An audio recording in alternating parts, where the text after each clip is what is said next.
আনুসাল্লিহি আলা রসুলিহিল করিম আম্মাবাদ। মহান আল্লাহ রাব্বুল আলমিনের দরবারে শুকরিয়া আদায় করছি যে আল্লাহ রাব্বুল আলমিন আমাদেরকে 2024-25 শিক্ষাবর্ষের ফাজিল অনার্সের 6টি বিভাগের ছাত্রদের আজকে এই দারুন্নাথ সিদ্দিকিয়া কামিল মাদ্রাসা সবক অনুষ্ঠান অনুষ্ঠিত হচ্ছে এবং সে অনুষ্ঠানে আমরা উপস্থিত হতে পেরেছি। আল্লাহ তাআলা আমাদেরকে কবুল করেছেন, উপস্থিত হওয়ার তৌফিক দান করেছেন। এজন্য আল্লাহ রাব্বুল আলামিনের দরবারে শুকরিয়া আদায় করছি, আলহামদুলিল্লাহ।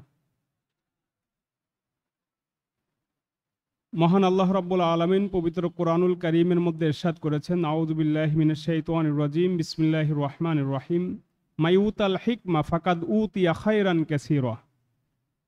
যাকে হিকমত দান করা হয়েছে তাকে প্রভূত কল্যাণ দান করা হয়েছে। এই আয়াতের তাফসিরে হযরত আব্দুল্লাহ ইবনে আব্বাস রাদিয়াল্লাহু তাআলা বলেছেন, আল হিকমা আই আত তাফসির, যেই হিকমতের অর্থ হলো তাফসির। তো পবিত্র কোরআনুল কারীমের মধ্যে আল্লাহ রাব্বুল আলামিন যেই হিকমতের কথা বলেছেন সেই হিকমত হলো তাফসির। তাফসিরের জ্ঞানটা সব থেকে শ্রেষ্ঠ জ্ঞান, আজাল্লুল উলুম, সকল জ্ঞানের শ্রেষ্ঠ জ্ঞান। আর পবিত্র কোরআনুল কারীম সেটা হলো সকল জ্ঞানের ভাণ্ডার, তিবিয়ানান লিকুল্লি শাই, সকল জ্ঞানের এখানে এটা হলো মাসদার মারজি। আল্লাহ রাব্বুল আলামিন ইরশাদ করেছেন, অমা ফাররাতনা ফিল কিতাবি মিন শাই, পবিত্র কোরআনুল কারীমের মধ্যে আমি এমন কোনো জ্ঞান নাই যেই জ্ঞানটা আমি এখানে রাখি না। অর্থাৎ সকল জ্ঞান পবিত্র কোরআনুল কারীমের মধ্যে আছে, কিন্তু অন্য অন্য জ্ঞান যেগুলো আছে সেগুলো কোরআনুল কারীমেরই শাখা এলেম, শাখাগত বিদ্যা। তো প্রত্যেক সাবজেক্টেরই আল কোরআন বলি, আল কোরআন ইসলামিক স্টাডিজ, আল হাদিস অ্যান্ড ইসলামিক স্টাডিজ, আল ফিক অ্যান্ড ইসলামিক স্টাডিজ, দাওয়ান ইসলামিক স্টাডিজ, ইসলামের ইতিহাস, আরবি সাহিত্য, প্রত্যেকটা বিভাগেরই আলাদা স্বাতন্ত্রতা আছে, স্বতন্ত্র বৈশিষ্ট্য আছে, প্রত্যেক বিভাগেরই আছে। এজন্য মানুষের আসলে চাহিদা, আগ্রহ সবার এক না।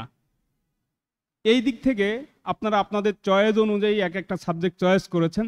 হয়তো কেউ কাঙ্ক্ষিত সাবজেক্ট পান নাই, এতে দুঃখের কিছু নাই, মনে ব্যথার কিছু নাই। আমি আমার বাস্তব জীবনের যেটা ঘটেছে, আমি ইসলামী বিশ্ববিদ্যালয় কুষ্টিয়াতে যখন ভর্তি হওয়ার জন্য গিয়েছি, ভর্তি পরীক্ষা দিয়েছি, তা আমি মেরিট লিস্টে ছিলাম 44 নম্বরে। তা আমার এক ক্লোজ ফ্রেন্ড ছিল মৌলানা আব্দুল মুক্তাদির আল আজহারি, সিলেট বাড়ি, উনি একটু দূরে ওনার সিরিয়াল।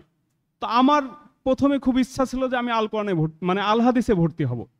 তো উনি আমারে বললেন যে না, আমরা আল হাদিসে ভর্তি হব, আল কোরআনে ভর্তি হব। আমার সিরিয়াল আগে, আমি গেলাম, আমি ভাইবা দিয়ে আল কোরআনে ভর্তি হলাম। ওর সিরিয়াল আসার আগেই আল কোরআনের কোটা শেষ। ও যখন ভর্তি হলো তখন ও আল হাদিসে চলে গেল। অথচ আমি কিন্তু আল হাদিসে আমার পড়ার ইচ্ছা ছিল, ওর কথায় আমি আল কোরআনে আসছি। তো ভর্তি কিন্তু আল হাদিসে আমি হতে পারি নাই, পরে আল কোরআনে পড়ছি। ও আর ক্লাস করে নাই, কিছুদিন পরে মিশর আল আজহার বিশ্ববিদ্যালয়ে চান্স পেয়ে মিশর চলে গেছে। তো বললাম যে আমি আল হাদিসে ভর্তি হতে চেয়ে আল হাদিসে ভর্তি হয় নাই, আল কোরআনে ভর্তি হয়েছি, এতে যে আমার খুব লস হয়ে গেছে, আমি ঠকে গেছি, এমনটা কিছু না। বরং আমি আলহামদুলিল্লাহ যতটুকু লেখাপড়া করেছি আলহামদুলিল্লাহ সন্তুষ্ট। ঠিক আপনাদের মধ্যেও যারা যেই সাবজেক্টে ভর্তি হতে চেয়ে সেই সাবজেক্ট পাননি, এতে মন খারাপ করার কিছু নাই।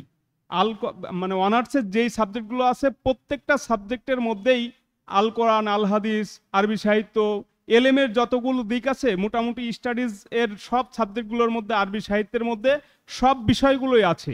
আকিদার বিষয়, হাদিসের বিষয়, ফিকের বিষয়, উলুমুল কোরআনের বিষয়, উলুমুল হাদিসের বিষয়, অর্থনীতি, লোক প্রশাসন, বাংলাদেশ স্টাডিজ সহ মোটামুটি সব জ্ঞানেরই মৌলিক বিষয়গুলো সব সাবজেক্টেই আছে। এজন্য মন খারাপ করার কিছু নাই। আমাদের শর্ষিনা মাদ্রাসার হযরত মাওলানা আবু জাফর মোহাম্মদ সালেহ রহমাতুল্লাহ আলাই, দুমকি হুজুর রহমাতুল্লাহ আলাই, উনি বলতেন যে তুমি যে কোনো একটা সাবজেক্টে যদি মাহারাত অর্জন করতে পারো তাহলে তোমার জীবনের আর কোনো টেনশন করা লাগবে না। অতএব আপনি যেই সাবজেক্টে ভর্তি হয়েছেন ওটা আল্লাহ রাব্বুল আলামিনের পক্ষ থেকে ফয়সালা হয়েছে বলে আপনি মেনে নিয়ে যদি সামনে অগ্রসর হন, আমরা দোয়াও করি, আশাও করি যে আপনি আপনার কাঙ্ক্ষিত লক্ষ্যে পৌঁছতে পারবেন। আল্লাহ রাব্বুল আলামিন আপনাকে দ্বীনের জন্য কবুল করবেন, এলমে দ্বীন আপনাকে দান করবেন। চৈত হুজুর খুব গুরুত্বপূর্ণ কথা বলে গেছেন যে ক্লাসে উপস্থিতি, একজন ছাত্রের ক্লাসে উপস্থিতি ছাড়া অনার্সের মূল মাকসাদ তার হাসিল হবে না, এটা চৈত হুজুর বলেছেন। সাথে একজন ছাত্র ক্লাসে যদি উপস্থিত না হয়, উস্তাদদের সাথে সম্পর্ক গড়ে ওঠে না। আর যেই ছাত্রের উস্তাদের সাথে সম্পর্ক গড়ে ওঠে না, ওই ছাত্র পরবর্তী জীবনে ভালো কিছু করতে পারে না। আজকে আপনাদের এই চেয়ারে আপনাদের যে উস্তাদরা বসে আছেন, ওনাদের প্রত্যেকের যদি আলাদা আলাদা করে প্রশ্ন করেন, তাহলে ওনারা প্রত্যেকেই উস্তাদদের একবারে স্নেহভাজন, আস্থাভাজন, খুব কাছের ছাত্র ছিলেন, এতে কোনো সন্দেহ নেই। উস্তাদদের সাথে যেই ছাত্রগুলোর সম্পর্ক থাকে, ওই ছাত্রগুলোই পরবর্তীতে ভালো অবস্থানে যায়, ভালো কিছু করে, এটাই বাস্তবতা। বাস্তব চিত্র যদি আজকে আপনারা লক্ষ্য করেন যে আপনাদের এখানে অনেক ছাত্র আপনারা ভর্তি হয়েছেন, এই ছাত্রদের মধ্যে থেকে এই যারা আজকে আপনাদের স্বাগত বক্তব্য দিয়েছে ছাত্ররা, আপনাদের নতুন আগত ছাত্রদের অনুভূতি প্রকাশ করেছে, এদের থেকে আরো ভালো অনুভূতি প্রকাশ করার মতো, আরো ভালোভাবে উপস্থাপনা করার মতো ছাত্র এখানে আছেন বলে আমরা বিশ্বাস করি। কিন্তু এখানে ঘটনাটা ঘটছে কি, যেই 4 জন ছাত্র এখানে আলোচনা করেছে, ওই 4 জন ছাত্র আমাদের সাথে পরিচিত, ওই ছাত্রগুলোকে আমরা চিনি, আগে থেকে আমাদের সাথে সুসম্পর্ক আছে, এজন্য ওই 4 জন ছাত্রকে আমরা ডাকছি।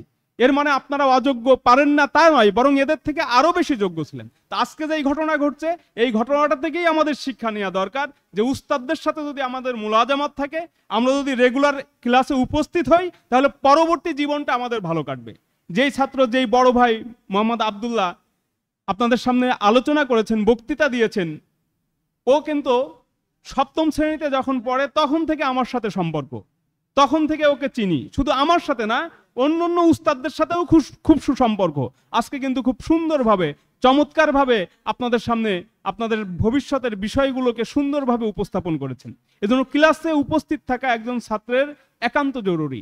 সাথে চৈতা হুজুরের যে কথাগুলো বলেছেন যে অনার্সের কারিকুলামটা একটু ভিন্ন স্টাইলে সাজানো, এইখানের মূল উদ্দেশ্য একজন ছাত্র গভীর জ্ঞান অর্জন করার সাথে সাথে সে একজন গবেষক হবে, সে পরবর্তীতে একজন গবেষক হিসেবে মানুষের কাছে পরিচিতি লাভ করবে।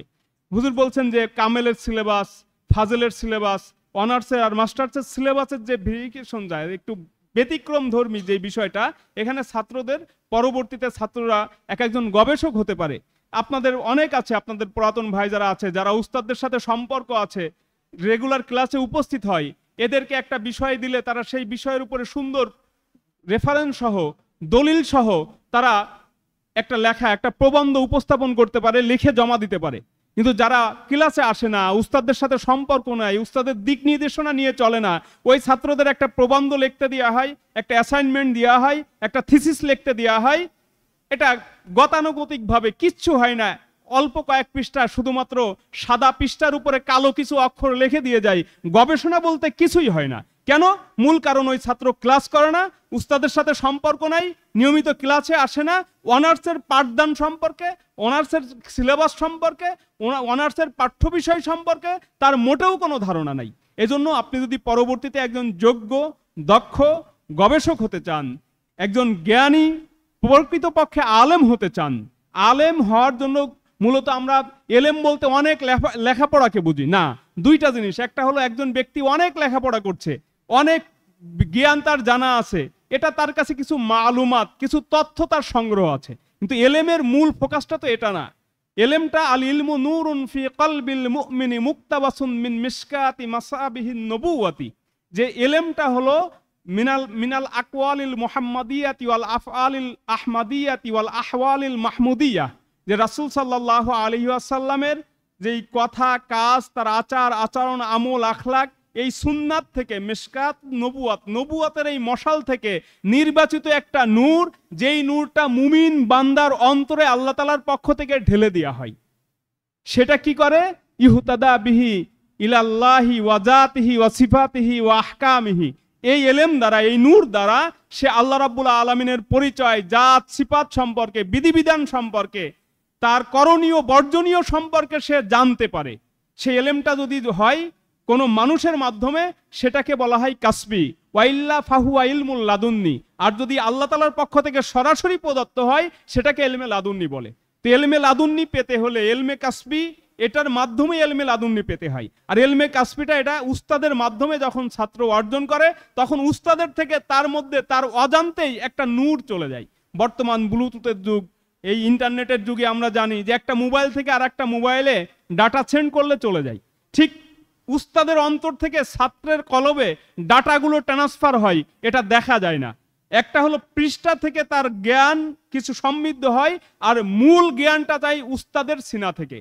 রাসূলুল্লাহ সাল্লাল্লাহু আলাইহি ওয়াসাল্লামের সোহবতে থাকার কারণে সাহাবায়েরা তারা সাহাবীর মর্যাদা লাভ করেছেন, সাহাবীদের সোহবতে থাকার কারণে তাবিগণ তাবির মর্যাদা লাভ করেছেন। ঠিক ছাত্ররা যত উস্তাদের সাথে মুলাজামাত রাখতে পারবে, সম্পর্ক রাখতে পারবে, রেগুলার ক্লাসে উপস্থিত হয়ে তাদের পাঠগুলো বুঝে সেগুলো অনুশীলন করবে, চর্চা করবে, মুতাআলা করবে, মুজাকারা করবে, আল্লাহ রাব্বুল আলামিন তাদের সিনার মধ্যে অজান্তেই একটা সময় তাদের অন্তরে এই নূরটা আল্লাহ তাআলা দান করবেন। তা আমি আপনাদের প্রতি সেই আহ্বান রাখবো যে আপনারা শ্রেষ্ঠ একটা প্রতিষ্ঠানের শ্রেষ্ঠ সাবজেক্ট আপনারা চয়েস করেছেন, অনার্সে আপনারা ভর্তি হয়েছেন, আপনারা রেগুলার ক্লাস করবেন, উস্তাদদের সাথে সম্পর্ক রাখবেন, উস্তাদদের সাথে যোগাযোগ রাখবেন, তাহলে আপনাদের এই অনার্সে ভর্তি হওয়াটা সার্থক হবে। পরবর্তী জীবনটা উজ্জ্বল হবে, ভবিষ্যৎ জীবন উজ্জ্বল হবে, দুনিয়া আখিরাত উভয় জগতে আপনারা সফলতা লাভ করতে পারবেন, এই আশা ব্যক্ত করে আল্লাহ রাব্বুল আলামিনের কাছে দোয়া কামনা করে শেষ করছি। ওয়া আখিরু দাওয়ানা আনিল হামদুলিল্লাহি রাব্বিল আলামিন। আসসালামু আলাইকুম ওয়া রাহমাতুল্লাহ।